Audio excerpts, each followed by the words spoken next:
नमस्कार, मैं पुनः आप लोगों के सामने एक बार फिर से उपस्थित हूँ और अभी तक तत्काल अभी जो भी चल रहा है, एक ही मुद्दा चल रहा है पूरे देश में, राम मंदिर का प्राण प्रतिष्ठा और शंकराचार्य का विरोध। अब पहले 4 शंकराचार्यों का विरोध बताया जा रहा था कांग्रेस की तरफ से, अब आ गया है कि सिर्फ 2 शंकराचार्य। अब उसमें भी जो है सबसे दिलचस्प बात निकल कर के जो सामने आ रही है कि इन दोनों में भी अब मतभेद है और दरअसल पहले से था। ये पहले भी देखा गया है कि जो गोवर्धन पीठ के शंकराचार्य हैं, यानी पूरी मठ के जो पूरी पीठ के जो हैं निश्चलानंद जी, ये इनको अविमुक्तसरानंद को शंकराचार्य नहीं मानते हैं। ये पहले भी विरोध जता रहे हैं और एक चीज़ और बता दूं आप लोगों की जानकारी के लिए कि अभी भी अविमुक्तसरानंद जी का जो अभिषेक हुआ है, मैंने पहले भी वीडियो में बता चुका हूँ कि उनके सुप्रीम कोर्ट का जो है उस पे स्टे ऑर्डर अभी तक लगा हुआ है, फिर भी वह खुद को शंकराचार्य का घोषित कर चुके हैं। मतलब वो शंकराचार्य के ही पद पे अपने आप को बताते हैं और सब जगह जाकर अपनी बात को रखते रहते हैं। वो स्वघोषित शंकराचार्य हैं। जबकि जहाँ तक लोगों की बात को माने और सारी चीज़ों को माने और निश्चलानंद जी की बात को भी माने, तो अभी वहाँ पे जो ज्योतिष पीठ है, उस पे अभी वहाँ के जो शंकराचार्य स्वरूपानंद सरस्वती जी के मतलब परगमन होने के बाद, पर यहाँ से जब उनके जाने के बाद, अभी तक किन्हीं का चुनाव नहीं हुआ, क्योंकि इसकी एक प्रक्रिया होती है। जब शंकराचार्य चुने जाते हैं, शास्त्रार्थ होता है, बहुत सारी प्रक्रियाएं होती हैं जिसके द्वारा चुना जाता है। लेकिन उस तरह की कोई प्रक्रिया नहीं हुई, डायरेक्ट अपने आप को इन्होंने अविमुक्तसरानंद ने घोषित कर दिया, जिसका कि बहुत सारे मठों ने और अखाड़ा परिषद में बहुत सारे लोगों ने उसका विरोध किया और कोर्ट गया। हाई कोर्ट ने तो ठीक है, वहाँ से इनको बना दिया, बोल दिया गया कि हाँ भाई नहीं यही है, लेकिन सुप्रीम कोर्ट में स्टे ऑर्डर अभी तक लगा हुआ है और निश्चलानंद जी कहते हैं कि वो खुद को बताते हैं। जैसा कि मैं अब एक आप लोगों के सामने मैं यहाँ तक कि आपस में मैं ये बता रहा हूँ कि जो शंकराचार्य लोग हैं वो आपस में ही एक दिन सब दिन, मैंने पिछले वीडियो में भी बताया था कि एक दूसरे का विरोध करते रहते हैं। कभी वो उनका विरोध करते हैं, कभी उनका। ये कभी भी एक मत पे नहीं रहे। ये चारों पीठ के जितने भी शंकराचार्य जितने भी आज तक हुए, कभी भी एक मत नहीं हुए किसी भी मुद्दे पे। ये सिर्फ राम मंदिर की जो बात आई, जो केस चल रहा था सुप्रीम कोर्ट हाई कोर्ट, जहाँ भी मामला हुआ, जहाँ भी भी जाकर के इन्होंने गवाही दी, तो इन चारों को इकट्ठा करने में, इन चारों पीठों के शंकराचार्यों को सबसे महत्वपूर्ण भूमिका आचार्य किशोर कुणाल जी का था और किसी का नहीं। उन्होंने बहुत इन लोगों को समझा बुझा कर इकट्ठा किया था, लेकिन फिर ढाक के तीन पात वाली बात है कि ये लोग फिर से अपने अपने जो दम्भ है, जो अपने अहंकार के चलते एक दूसरे को नीचा दिखाने की कोई भी मौका नहीं छोड़ते हैं। अब जैसा कि मैं आपको बताऊं, आगे वीडियो एक आप लोगों के सामने रखूंगा प्रमाण के तौर पे, जिसमें निश्चलानंद जी कह रहे हैं कि श्रृंगेरी मठ और जो द्वारका पीठ के जो दोनों शंकराचार्य हैं, इन लोगों के बारे में कह रहे हैं कि ये सत्ता जिधर होती है उसी के ये रहते हैं, इनकी पुरानी पुरानी परंपरा रही है। मतलब कहना है कि ये लोग खुल करके कुछ नहीं बोल सकते हैं, ये सत्ता के पीछे चलने वाले लोग हैं। मतलब वो दोनों, यानी कि इनका कथनानुसार है कि भाई नहीं, जैसे सारे लोग, हम लोग, आप लोग, सब लोग बोल रहे हैं ना, जो विरोध मतलब जता रहे हैं मोदी का, या जो भी प्राण प्रतिष्ठा का विरोध कर रहे हैं कि इन लोगों की बातों को लेकर कर करके, तो चार शंकराचार्य, जितने भी चारों शंकराचार्य, सभी में उतना ज्ञान होगा, सभी में शास्त्र का ज्ञान होगा, सभी में उपनिषद का ज्ञान होगा, सभी में धर्मों का ज्ञान होगा, सारे पुराणों का ज्ञान होगा। ये तो आप मानते हैं ना कि अलग अलग सब मानेंगे आप कि आपके अनुसार, मतलब आप मोदी का विरोधी हो गया तो इसलिए वो ज्यादा ज्ञानी हो गया, मोदी का समर्थन में हो गया तो वो कम ज्ञानी हो गया। यही है, आप लोग अगर ऐसा सोचते हैं तो ये गलत है। नहीं, तो अगर एक मानते हैं तो फिर ये क्यों कह रहे हैं कि नहीं मैं जो कह रहा हूँ वही सही है, बाकी वो तो सत्ता के पीछे चलने वाले लोग हैं, वो कभी भी मौन रह करके वो उन सत्ता को समर्थन देते आए हैं। इनका कहना है निश्चलानंद जी का। और निश्चलानंद जी ये भी कहते हैं कि वहाँ पे जो ज्योतिष पीठ है, वहाँ पे दो शंकराचार्य, एक आरएसएस और बीएचपी और बीजेपी वालों के शंकराचार्य हैं, अवधेशानंद जी हैं, और एक जो खुद को स्वघोषित कर रखे हैं, ये उनके शब्दों में है। मतलब पूरी जो है, मतलब गोवर्धन पीठ के जो शंकराचार्य हैं, जिनकी बातों को, जिनके सब लोग उनका, मतलब आप लोग इतने दिनों से बोल रहे हैं, बात कह रहे हैं कि उनका, उनकी बात को माननी चाहिए, ये करना चाहिए, तो वो कह रहे हैं कि वो स्वघोषित शंकराचार्य हैं। और उतना ही नहीं, उनका ये भी कहना है, इस वीडियो में आप देखेंगे आगे चल करके, कि भाई सब कुछ तो विधि विधान से ही हो रहा है। सब ब्राह्मण लोग, वहाँ पे पंडित लोग तो हैं, वो मंत्रोच्चार करेंगे ही, शास्त्र सम्मत करेंगे ही, सब कुछ करेंगे।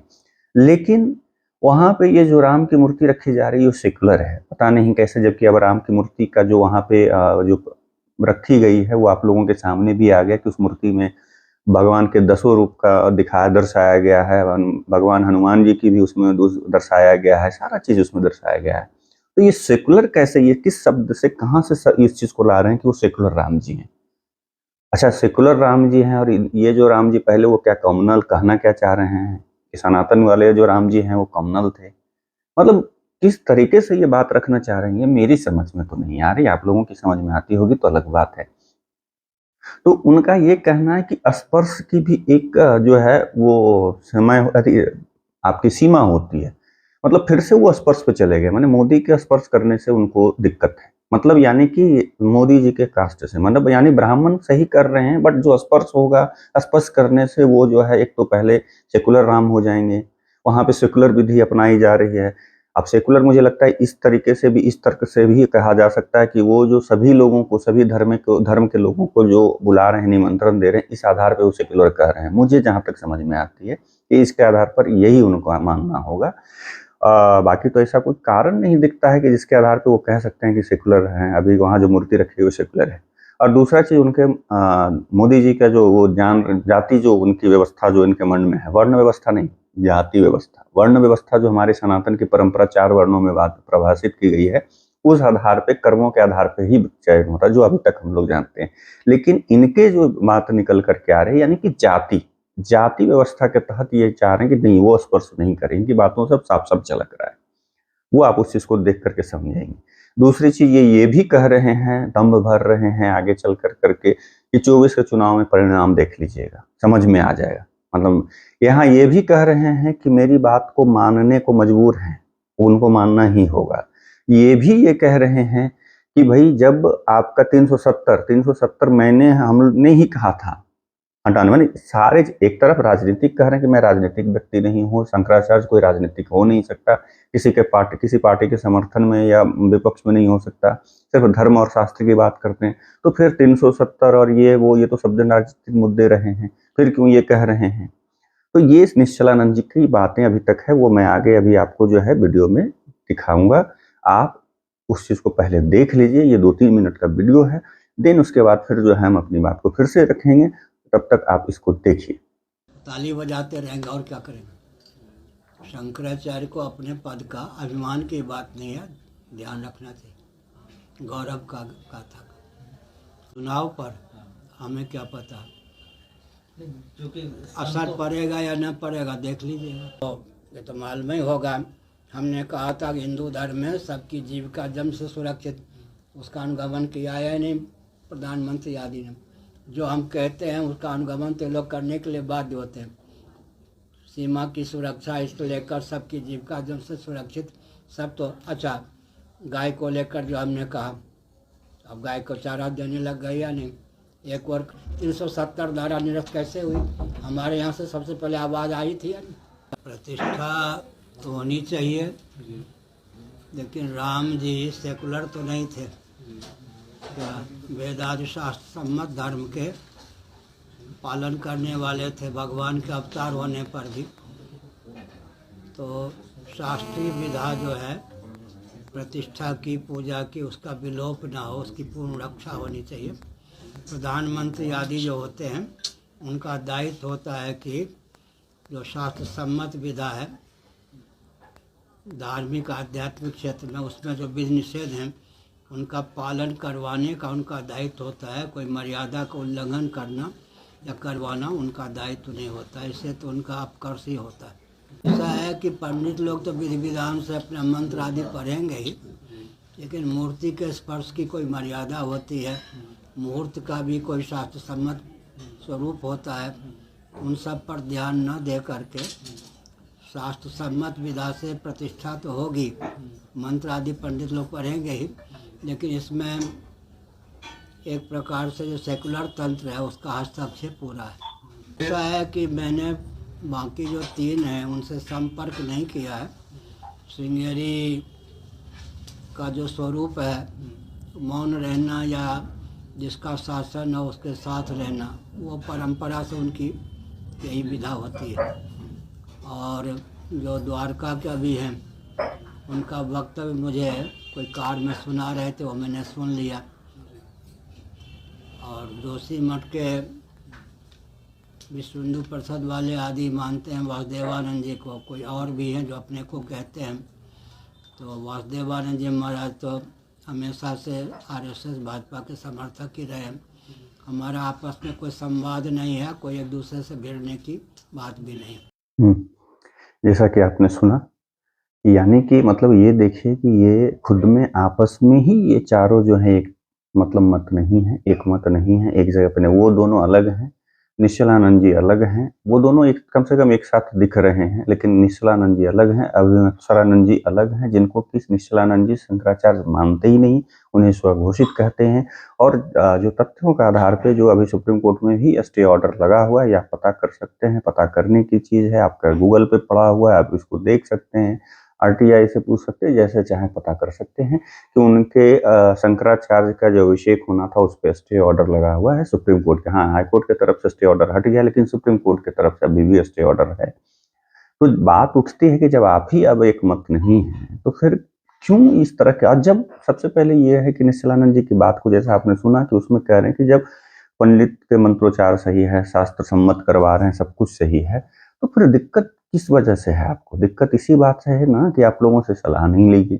दिक्कत इसी बात से है कि सभी धर्म को लोगों को बुलाया जा रहा है। दिक्कत आपको इस बात से है कि मोदी जी वहां पे आरती करेंगे।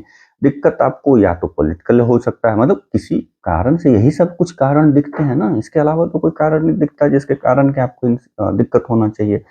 लेकिन जितने भी लोग इनके साथ साथ विरोध कर रहे हैं, अभी तो एक चीज देखिए, अभी मैं सरानंद का तो क्लियर है, मैं पहले भी बोला कि वो पॉलिटिकल व्यक्ति हैं, राजनीतिक वक्तव्य उनका सबसे। अजय राय कांग्रेस के जो है वाराणसी से चुनाव लड़ते हैं, उनके प्रचार प्रसार में जाते हैं, सब कुछ करते हैं, धरना प्रदर्शन करते हैं, तो वो शंकराचार्य तो है ही नहीं। दूसरी चीज क्या है कि अब देखिए, जब उन्हें लगा कि प्राण प्रतिष्ठा हो जाएगी तब वो मूर्ति पर आक्षेप लगा रहे हैं, जबकि आज जब वो मूर्ति सबों के सामने आया है, उसका स्वरूप सबको दिखा है, तो सब आह्लादित हैं। आज के डेट में सोशल मीडिया से लेकर के सब जगह देखिए कि उन भगवान श्री राम की मूर्ति सभी जगह छाई हुई है, जो आप देख सकते हैं कि मतलब आप जैसे ही सोशल मीडिया का फेसबुक खोलिए, व्हाट्सएप खोलिए, कुछ भी खोलिए, आपकी मूर्ति ही श्री राम की नजर आएगी, कहीं और कुछ नजर आने वाला नहीं है। यहाँ तक कि कल तक कुछ जो लोग विरोध में हैं वो भी उन मूर्ति को लगा कर करके स्तुति कर रहे हैं। हाँ, जो वैसे लोग हैं जिनको सनातन से दिक्कत है, जिनको मोदी से तो दिक्कत, चलिए ठीक है, वो तो समझ में आता है, चलो मोदी से रखो, लेकिन सनातन से जिनको दिक्कत है, हमारे आराध्य से जो दिक्कत है, जिनको कि एक मौका चाहिए, जो कल तक शंकराचार्य को पाखंडी कह रहे थे वो आज शंकराचार्य को पूजनीय कह रहे हैं, ये सारी चीज वैसे लोगों को तो दिक्कत रहेगी। और उन्हें लग रहा है कि कैसे ये हो रहा है, क्योंकि कल तक उन्हें लग रहा था, क्योंकि आप अगर वक्तव्य पीछे जा करके देखेंगे तो कांग्रेस के लीडर या किसी भी पार्टी के लीडर वो कहते थे कि ये संभव भी नहीं है कि राम मंदिर बन जाएगा, ये संभव भी नहीं, किसी की हिम्मत नहीं है कि 370 हटा देगा। ये सारी चीजें ये सरकार ने करी हैं, तो इसका तो आप लोगों को इनको क्रेडिट देना होगा। ठीक है, कोर्ट से निर्णय आया, लेकिन इन्हीं राजनीतिक दलों के द्वारा आरोप लगाया गया कि रंजन गोगोई तत्कालीन जो सुप्रीम कोर्ट के जज थे, कि उनको प्रलोभन दिया गया राज्यसभा का सदस्य का, और उनको वो बने भी, जिसके बाद ये इस चीज को और इन लोगों ने प्रचारित प्रसारित किया कि इसी वजह से उन्होंने पक्ष में फैसला दिया, जबकि ये तथ्य नहीं है। 5 जजों की पीठ थी, 5 जजों में एक मुस्लिम जज भी थे, तो भाई कैसे एक को ठीक है उन्होंने दे दिया, बाकी ने क्या किया? तो ऐसा नहीं है। बात यही है कि कोर्ट के तरफ से और जो साक्ष्य दिए गए। अब रही बात, कुछ लोग कह रहे हैं किशोर कुणाल खुश नहीं है, वो भी खुश हैं, उनके तरफ से आप जाके उनके जो उनके बेटे हैं सन्याल कुणाल, वो जो गए हैं, सोना का जो है, स्वर्ण का जो है घड़ा लेकर के गए हैं, दरवाजे के पास में लगेगा, फिर वो तीर धनुष दे रहे हैं स्वर्ण का। तो आप कैसे कह सकते हैं कि वो इससे नाराज? उनका आज लेख भी जागरण में छपा है, आप उसको भी पढ़ सकते हैं कि वो इस बात से खुश हैं, इसी चीज की वो लड़ाई लंबे समय से लड़ रहे थे, और आज अंततः उसको है जो वो होते हुए, पूर्ण होते हुए देख रहे हैं। तो भाई इसमें तो सबकी खुशी है, और हम भी खुश हैं, सारे सनातनी खुश हैं, सारे हिंदू खुश हैं।